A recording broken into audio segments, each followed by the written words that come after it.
Good morning. So, you may hear a lot of commotion and TV and stuff like that in the background because I'm at my grandparents' house, but I don't want my environment to prevent me from making videos anymore. I keep waiting for the perfect setting and the perfect environment and the perfect situation, and it's just not happening right now. And it's been a procrastination technique that the enemy has used to keep me from doing what the Lord has been calling me to do. So I'm not doing that this morning. And I just wanted to share with you guys what something that happened this morning during my meditation with the Lord. So I was meditating with the Lord, and I saw my papa praising the Lord. But I saw a situation like I don't know if it was a vision or what you want to call it, but it was like a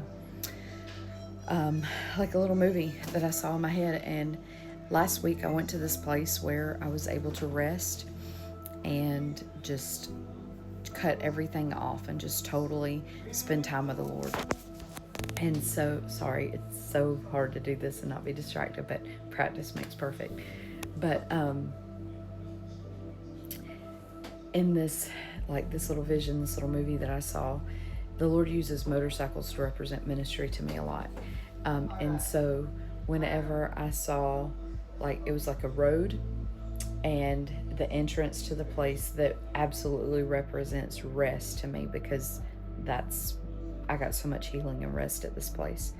And so everybody was on motorcycles, and I don't know who the people were. I didn't see their face or anything, but they would pull into the property. It was like a big circle. They would pull into the property, and then they would exit in the back somewhere that I don't even remember seeing, and they would come around a corner and they would speed up fast in this really short, like a really short span of road, maybe like a quarter of a mile, and they would go fast. They weren't racing, but everybody was going fast.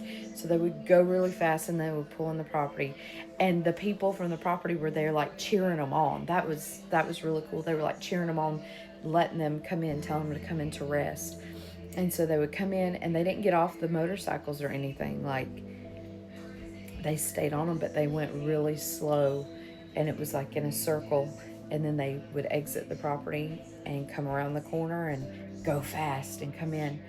And I was like, Lord, I hear you. And I just knew that what the Lord was showing me was, we don't need in ministry, whether you are in the fivefold office, whether you have a ministry that you do as a job, or it's something that you do just as a believer, because all believers have been given the ministry of reconciliation. So we all have the responsibility of ministry to those that we influence in our personal life, even if we don't have a platform of influence. Everyone has a platform of influence in their life. You are the platform, right? And so whether it's the ministry of reconciliation that you operate in just as a follower of Jesus, or whether you are in an office of a minister, it should be part of your cycle. It should be part of your, like, you should be planning to rest often. You don't wait until you break down. You don't wait until you prioritize it. You prioritize rest, and when you do that, you don't have to get off the bike. You don't have to crash and burn. You have to prioritize it. So that is so simple, but it really spoke to me in this season of my life, and I hope that it speaks to you too.